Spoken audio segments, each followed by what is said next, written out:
करारामध्ये आपण येत आहोत. पहिले शमूएल याचा पहिला अध्याय,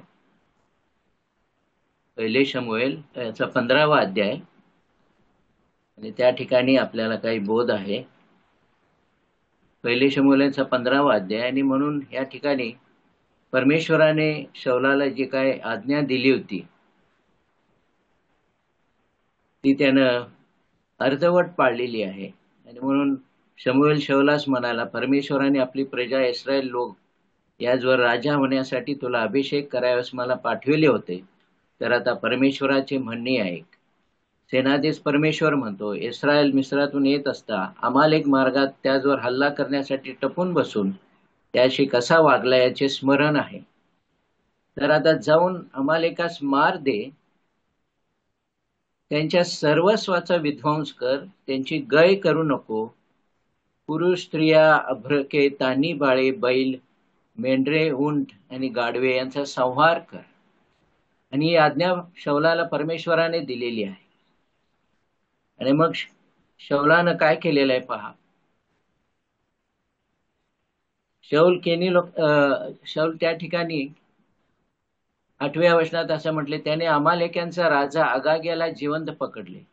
सर्व काही त्याने नाश केला नाही. ज्याप्रमाणे परमेश्वराने त्याला आज्ञा केली होती त्याप्रमाणे सर्वांचा संहार कर अशी त्याला आज्ञा दिलेली आहे. परंतु या ठिकाणी शौलानं काय केलेलं आहे पहा. 8व्या वचनामध्ये म्हटले, त्याने अमालेक्यांचा राजा अगाग याला जिवंत पकडले आणि सर्व लोकांचा तलवारीने निखालस संहार केला. तरी पण शौलाने व लोकांनी अगागाला जिवंत राखले आहे. परमेश्वराने त्याला सांगितलं, सर्वांचा नाश कर, संहार कर. परंतु त्यानं जो राजा आहे त्याला जीवन ठेवलेलं आहे. त्याचप्रमाणे उत्तम 9व्या वचनामध्ये म्हटले, त्याचप्रमाणे उत्तम उत्तम मेंढरे, बैल, पुष्ट, पशु, कोकरे, जे जे काही चांगलं ते त्यांनी राखून ठेवलेलं आहे. त्यांचा अगदी नाश करावा असे त्यास वाटलं नाही. आणि म्हणून या ठिकाणी आपल्याला दिसून येतं की जी परमेश्वराने त्यांना आज्ञा केली होती की सर्वांचा संहार कर, नाश कर, ती आज्ञा त्यानं मांडलेली नाहीये. त्या ठिकाणी त्यानं जे काय उत्तम अशा गोष्टी आहेत त्या ठेवलेल्या आहेत. जे जे काही चांगलं आहे ते त्याने राखून ठेवलंय. त्यांचा अगदी नाश करावा असे त्याला वाटलं नाही. त्याचा विचार होता की या सर्वांचा नाश कशावर करा. तर जे काही टाकाव आणि कुच कामाचे होते त्याचाच त्यांनी अगदी नाश केलेला आहे. या ठिकाणी परमेश्वराने त्याला आज्ञा दिलेली आहे की सर्वांचा संहार कर. अमालेकी जे लोक आहेत त्या सर्वांचा संहार कर अशी जी आज्ञा आहे त्या ठिकाणी त्यानं आज्ञा ती अर्धवट मांडलेली आहे. आणि परमेश्वराने ही आज्ञा का दिली बरं अमालेक्यांच्यासाठी, त्या ठिकाणी आपण एक वचन पाहूया. अनुवादामध्ये 25वा अध्याय आणि 17 ते 18, 19 वचनामध्ये त्या ठिकाणी त्याचं कारण दिलेलं आहे. जेव्हा परमेश्वराने मिस्र देशातून बाहेर निघाला, इस्रायल लोकांना बाहेर काढलं, तेव्हा वाटेने अमालेक तुमच्याशी कसा वागला ह्याची आठवण ठेवा असं म्हटलं. वाटेत तुला गाठून तू थकला भागलेला असताना त्याने देवाला न भीता तुझ्या दमून मागे पडलेल्या सगळ्या लोकांवर हल्ला चढवून त्यांना ठार केले. जेव्हा मिस्र देशातून परमेश्वरानं इस्रायल लोकांना बाहेर काढलं तेव्हा हे अमालेक त्यांनी काय केलेलं आहे पहा. त्या ठिकाणी जेव्हा इस्रायल लोक हे थकले भागलेले होते, जे वृद्ध होते, जे अशक्त होते, त्यांच्यावर हल्ला चढवला, त्यांना ठार केलेला आहे. आणि म्हणून परमेश्वराला त्यांचा राग आहे. आणि म्हणून 19व्या वचनात म्हटलेलं आहे, अनुवाद 25 आणि 19, म्हणून तुझा देव परमेश्वर जो देश तुला वतन म्हणून देत आहे त्या चोहोकडल्या सर्व शत्रूपासून तुझा देव परमेश्वर ह्याने तुला विश्राम दिल्यावर अमालेकाची आठवण पृथ्वी तलावर बुजवून टाक, विसरू नको. आणि म्हणून परमेश्वरानं त्यांच्या लोकांचा त्या ठिकाणी कसा छळ त्या लोकांनी केलेल्या अमालेकांनी, म्हणून त्या ठिकाणी परमेश्वरानं ही आज्ञा शौलाला देखील दिली होती. आणि परमेश्वर बघा त्या इस्रायल लोकांची कशी काळजी घेत आहे. अमालेक हे लोक एक जगिक चित्र आहे आणि आपण देखील या जगामध्ये राहत आहोत. आम्हाला देखील छळ, त्रास, संकट ह्याला तोंड द्यावं लागत आहे. आणि म्हणून असे दिवस आलेले आहेत, म्हणून परमेश्वर त्या लोकांची किती काळजी घेत आहे. ते थकले होते, त्या लोकांच्यावरती दमले होते, तरी मागे पडलेल्या सगळ्या लोकांवर हल्ला चढवून त्याने त्याला ठार केलेला आहे. आज देखील आपल्याला ही परिस्थिती आपल्या देशामध्ये दिसून येते. काही काही ठिकाणी छळ असे होत आहेत देवाच्या लोकांचे, आणि म्हणून देवाला त्यांचा राग होता, आणि म्हणून तेव्हा देखील त्याने दिलं, अशी आज्ञा दिली होती की अमालेकाची आठवण पृथ्वी तलावर बुजवून टाक, आणि त्यांना आणि विसरू नको असं म्हटलं होतं. आणि म्हणून ह्या ठिकाणी देखील शौलाला तीच आज्ञा दिलेली आहे. म्हणून शौलानं काय केलेलं आहे, काही काही ज्या चांगल्या गोष्टी आहेत, तो त्यांचा जो राजा आहे आगाग, त्याला देखील जिवंतच ठेवलेला आहे. अगदी ज्या नाश करावा असं त्याला वाटलं नाही, त्याचा विचारच देखील नव्हता.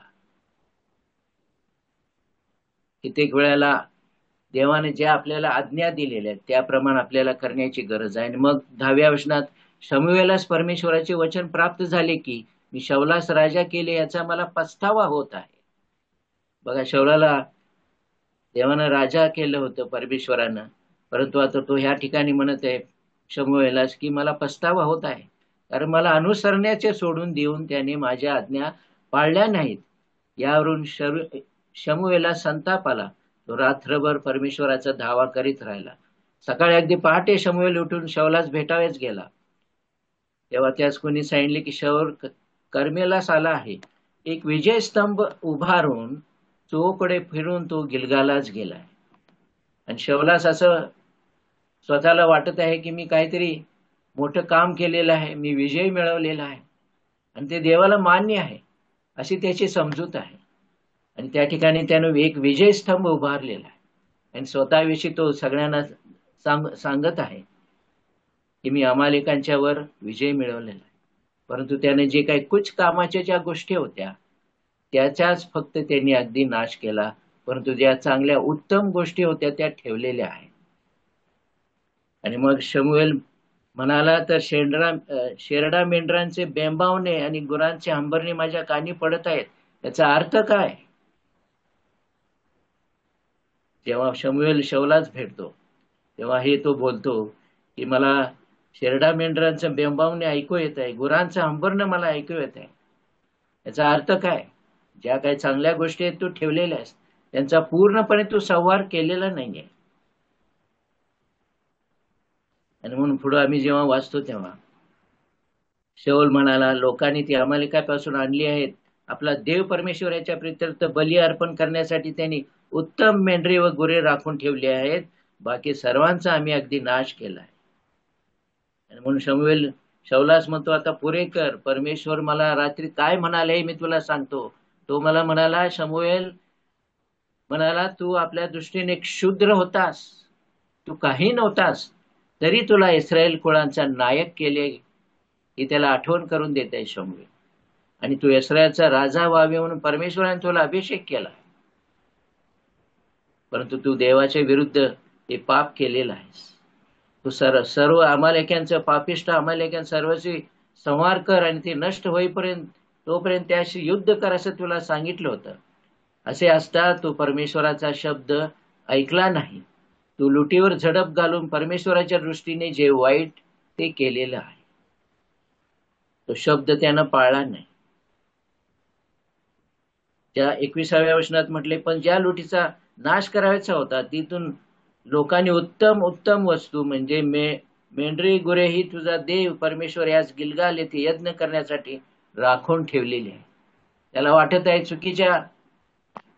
चुकीची समजूत त्याची झालेली आहे शौलाची, की मी जर गुरेढेर ठेवलेली आहेत आणि मग ती यज्ञ करण्यासाठी मी राखून ठेवली आहेत म्हणून तो सांगत आहे.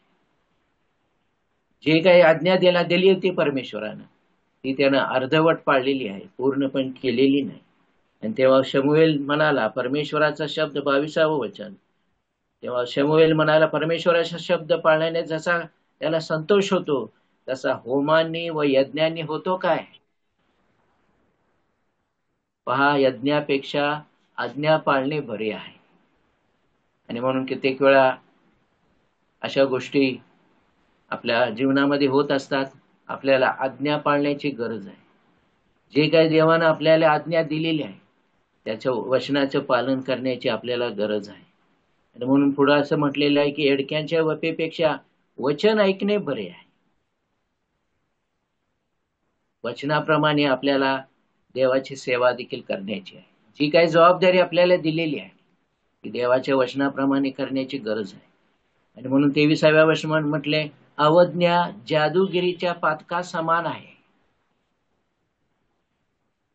आणि हट्ट हा मूर्तीपूजा व कुल देवतार्चन यासारखा आहे.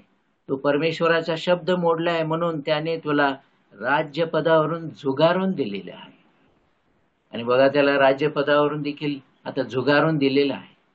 त्याची आता परिस्थिती कशी झालेली आहे. आणि म्हणून शमूएल त्या ठिकाणी शाऊल काय म्हणत आहे 24व्या वचनात, पहिली तर गोष्ट त्यानं देवाची अवज्ञा केली, त्याची आज्ञा पाळली नाही. सर्वांचा संहार करण्यास सांगितले, दुसरी गोष्ट ती केली नाही. जे काय चांगलं ते राखून ठेवलं. ज्या काय कुचकामी जो गोष्टी होत्या त्या सगळ्या त्याचा नाश केलेला आहे. आणि ह्या ठिकाणी असं म्हटलेलं आहे की 24व्या वचनात तो म्हणतो, तेव्हा शाऊल शमूएलास म्हणाला, मी पाप केले आहे. मी परमेश्वराच्या आज्ञेचे व आपल्या शब्दाचे उल्लंघन केले, कारण मी लोकास भिवून त्यांचे म्हणणे ऐकले. लोकांची मनं त्याने धरली, परंतु देवाचं जे काही आज्ञा होती, परमेश्वराची आज्ञा त्याने मोडली. लोकांच्या म्हणण्याप्रमाणे त्यांची मनं राखण्यासाठी त्याने हे सर्व कृत्य केलं होतं. आणि म्हणून त्या ठिकाणी म्हणतो, माझ्या पातकांची क्षमा करा, माघारी फिरून मजबरोबर या, म्हणजे मी परमेश्वराची उपासना करेन. म्हणून शमूएल शाऊलास म्हणाला, मी तुझ बरोबर परत येणार नाही आहे आता, कारण तू परमेश्वराचा शब्द झुगारला आहे आणि परमेश्वरानं इस्रायल राज्य पासून तुला झुगारलेला आहे. आणि मग 16व्या अध्यायामध्ये आपण पाहतो या ठिकाणी शमूएलास देवाचं वचन प्राप्त झालं आणि त्यानं म्हटले की माझ्यासाठी तो एक पुढारी नेम, कारण मी त्याच्या एका पुत्रास माझ्याकरता राजा निवडलेला आहे. आणि म्हणून आपण 16व्या अध्यायात पाहतो की त्यानं दाविदाला राजा असं निवडलं होतं, त्याला अभिषेक करण्यास त्याला पाठवलं होतं. आणि म्हणून 16व्या अध्याय 13व्या वचनात आपण पाहतो की मग शमूएलाचे तेलाचे शिंग हाती घेऊन त्याच्या भावामध्ये त्यास अभिषेक केला आणि त्या दिवसापासून पुढे परमेश्वराचा आत्मा दाविदाच्या ठाई जोराने संचारू लागला. परमेश्वराचा आत्मा दाविदाच्या ठाई जोराने संचारू लागला. त्या ठिकाणी परमेश्वर दाविदाबरोबर आहे. शाऊलाने परमेश्वराची अवज्ञा मांडली, परंतु देवानं त्याला निवडलेलं आहे. जर 13व्या अध्यायामध्ये जर आम्ही पाहिलं, पहिले शमूएल 13वा अध्याय 14वा वचन, पण आता तुझे राज्य कायम राहायचे नाही. परमेश्वराने आपल्यासाठी आपल्या मनासारखा मनुष्य धुंडून त्यास आपल्या लोकांचा अधिपती नेमले आहे. परमेश्वराने आपल्यासाठी आपल्या मनासारखा मनुष्य त्याला धुंडून त्यास आपल्या लोकांचा अधिपत्य नेमिले आहे, कारण परमेश्वराने तुला दिलेली आज्ञा तू पाळली नाही. आणि म्हणून शाऊलाच्या हातून जी काही मोठं पाप झालेलं आहे त्याला त्याचा परिणाम त्याला भोगण्याची आता वेळ आलेली आहे. आणि म्हणून परमेश्वरानं त्यासाठी दाविदाला निवडलेला आहे. आणि दावीद देखील त्याला निवडलं म्हणून शाऊलाला त्याचा हेवा आला, तो त्याचा द्वेष करत होता, तो त्याच्या जीवावर उठला, त्याच्या पाठीमागे लागला होता. तरी देखील बघा, शाऊलाच्या तो तैनातीस त्याच्या सेवेसाठी तो आहे. म्हणून दाविदाची बघा किती दृष्टी कशी वेगळी आहे, कारण त्याच्यामध्ये परमेश्वराचा आत्मा वसत आहे.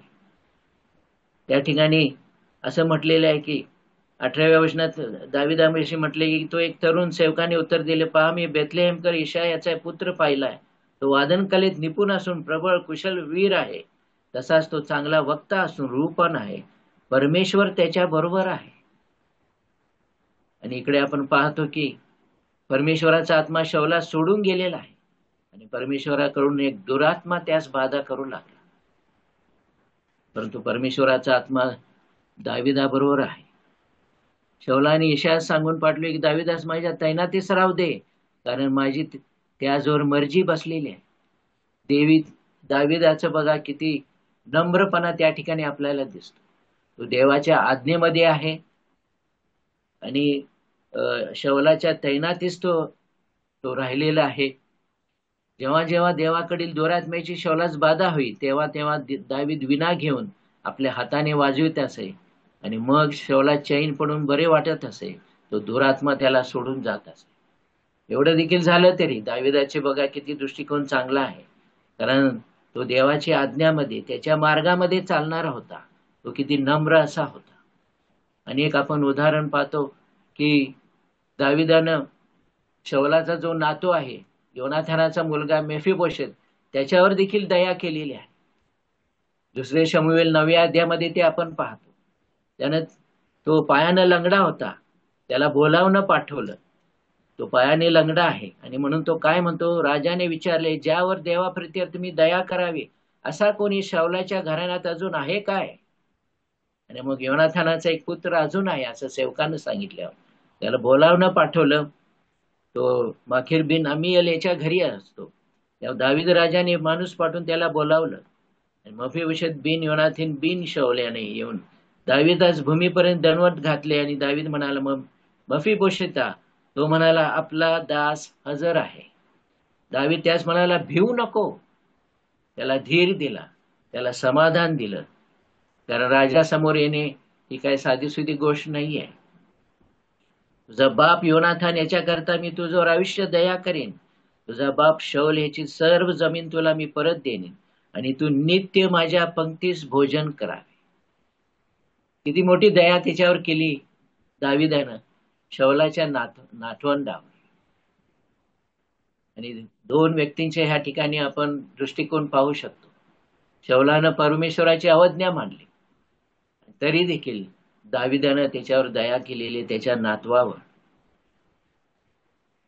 आणि म्हणून त्या ठिकाणी तो काय म्हणतो, मग राजाने शौलाचा सेवक सिबायास बोलावून सांगितले, जे काही शौलाचे व त्याच्या घराण्याचे होते ते सर्व मी तुझ्या धन्याच्या पुत्रास देतो.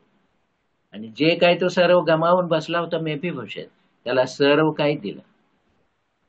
मला वाटतं एके वेळेला आपण देखील अशाच रीतीनं बहकलो होतो. एका निर्जन प्रदेशामध्ये होतो, परंतु देवानं त्याच्या सेवकाकडून संदेष्टाकडून आम्हाला त्याची सुवार्ता ऐकवली आणि आम्हाला एक नवीन मार्ग दिला. आम्ही जे सर्व हरवून बसलो होतो ते आम्हाला सर्व काही दिलेले आहे. आणि ह्या ठिकाणी 4दा म्हटलेलं आहे की तू माझ्या पंक्तीस नित्य बसशील. आणि आम्हाला देखील प्रभू येशू ख्रिस्ताद्वारे ते मुक्तीचं आम्हाला तारण मिळवून दिलेलं आहे, आमचा उद्धार केलेला आहे. त्याच्या मेजावर बसण्यास आम्हाला ही संधी दिलेली आहे. आणि म्हणून ही किती चांगली गोष्ट आहे पहा की त्यानं अशाच प्रकारे दया दाखवली मेफीबोशेतवर. प्रभू येशू ख्रिस्ताचं देखील एक उदाहरण आपण पाहूया. योहानाचा 4वा अध्याय, त्या ठिकाणी प्रभू येशू ख्रिस्ताने देखील हेच केलेलं आहे.